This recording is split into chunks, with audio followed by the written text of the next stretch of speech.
ano, kita yung mga lawa. Ang sarap dito mga katropa oh. Tanaw ang 7 Lakes na San Pablo. Yan yung ano, mahamog na. palakpakin. Yan, tanaw ang mga lawa. Ito Tayak Hill no. Ayun, Manila. Asan ba yun? Ano? Ayun, yung may ano, pro. Ayun. Tayak Hill, tingnan natin kung kaya i-zoom. May malaki yan yung Manila de Bay. Ayun, yung Tagaytay oh. Kita niyo yung mga building pa na yun. Nasaan? Papuntang Tagaytay. Yung malayo. Ayun, yung papuntang Tagaytay. Dulo yung dulo. Yung nasa bundok na yun na mga building. Oo, kita ko yun. Ayun yun. Yan, nandito kami mga katropa sa ano. Anong tawag nga dito? Landing point. Sa nagkarlan. Landingan ng mga walang jowa. Asal! Ayan na mga katropa, yung tinatanong nyo na Jiren Mags kung pwede ba daw pag-angkasan. Yan o, may angkas tayo. Ang lamig. Ang lamig. Shoutout nyo si Tito Intot, oh, hindi makasama. Bigla ang gala lang to mga katropa. Sa bahay no. Yan o, palubog na yung araw. Wala na.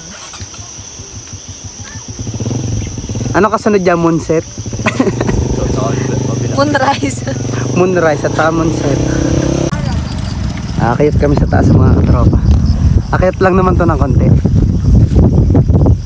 Tent na lang kulang eh, pwede tayo din matulog. Ay, nagaan dito kakamping.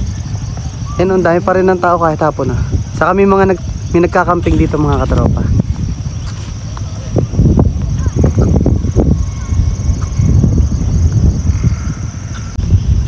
Tara, let's go. Tara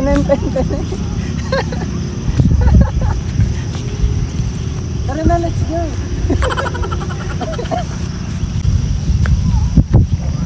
Sarap nga din yan.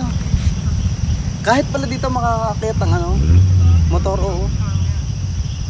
Busy. Tingnan mo yung pusa o nagtatampo.